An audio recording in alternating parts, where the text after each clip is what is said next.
21 তারিখে কথা দিয়েছিল আসতে হবে, সেজন্য আমরা এসেছি। এভাবে যদি আমাদের হেনস্থা করে, তো আমাদেরকে যদি ধরপান করে, তো আমরা কি করব? আমাদের দাবি মানতে হবে। আমরা দাবি না মানলে আমরা কোনো কর্মবিরতি ছাড়বো না।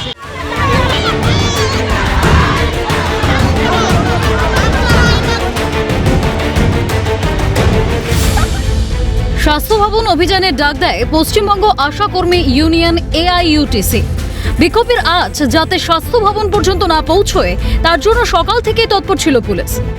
একটি মিছিল শুরু হয় করুণাময়ী থেকে ও অপরটি কলেজ স্ট্রিট থেকে। দুই মিছিলে পা মেলায় হাজার হাজার আশা কর্মী। পুলিশি বাধা পেরিয়ে স্বাস্থ্য ভবনের কাছে যেতেই ফের ধরপাকড় পুলিশের। গোটা ঘটনায় পুলিশ প্রশাসনের ভূমিকায় ক্ষোভ উগরে দিয়েছেন আশা কর্মীরা।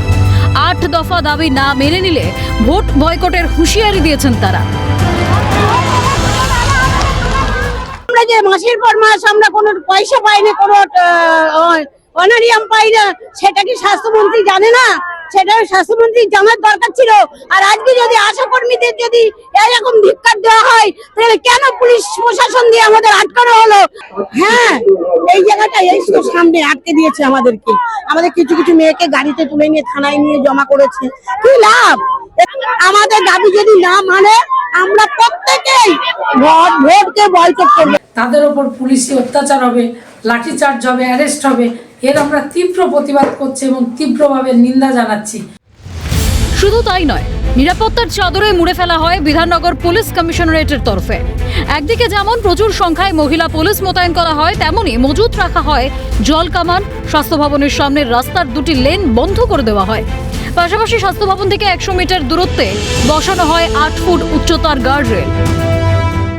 ইতিমধ্যে বিধাননগর পুলিশের তরফ থেকে প্রায় 8 ফুটের লম্বা একটি লোহার ব্যারিকেড তৈরি করা হয়েছে এবং এই ব্যারিকেড টপকে যাতে স্বাস্থ্য ভবন পর্যন্ত কোনো আশাকর্মী পৌঁছতে না পারে, সেই দিকেই নজর রাখা হচ্ছে। একই সঙ্গে যে ব্যারিকেডটি তৈরি করা হয়েছে তার কার্যত রাস্তায় দেখা যাচ্ছে যে প্রায় 1 ফুটের বেশি গর্ত তৈরি করে তার মধ্যে থেকে লোহার বিম দিয়ে সেই বিমের মধ্যেই এই ব্যারিকেড আটকানো হয়েছে। অর্থাৎ যতই চেষ্টা করুক না কেন আশাকর্মীরা, তারা এই ব্যারিকেড টপকে স্বাস্থ্য ভবন পর্যন্ত পৌঁছতে পারবেন না। বাধা পেয়ে গার্ডরেলের এপারে বসে বিক্ষোভ দেখাতে থাকেন রাজ্যের বিভিন্ন প্রান্ত থেকে আসা আশাকর্মীরা। পরবর্তীতে গার্ডরেলের উপরে উঠে বিক্ষোভ দেখাতে থাকলে পুলিশের সঙ্গে বাধে ধস্তাধস্তি। দেখা দেয় চরম বিশৃঙ্খলা।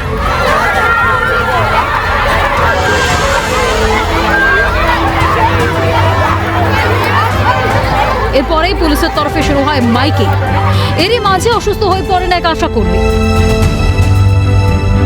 পুরুষ পুলিশকে মহিলা পুলিশ সাজিয়ে হেনস্থা করা হয়েছে বলে অভিযোগ আন্দোলনকারীদের।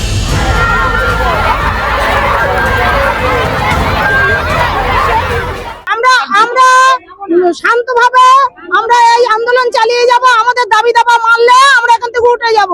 আমাদের ইস্পাতার দিকে শিয়ালদায় আটকে রেখেছে, ওনাকেও ছাড়তে হবে এবং আমাদের 8 দফা দাবি সেগুলো মেনে নিলেই আমরা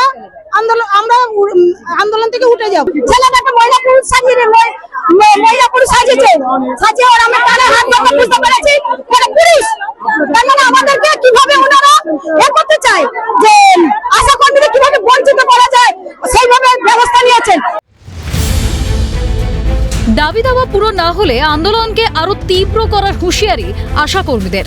তারা চাইছেন মানবিক দৃষ্টিভঙ্গি দিয়ে গোটা বিষয়টিকে দেখা হোক রাজ্য সরকারের তরফে। ক্যামেরায় শুভময় দাস, জনি মণ্ডল ও অপূর্ব দেবনাথের সঙ্গে শুভজিৎ দে, সুদীপ্ত পাল, খালিদ জামাল ও শুভদীপ মানার রিপোর্ট, ক্যালকাটা নিউজ।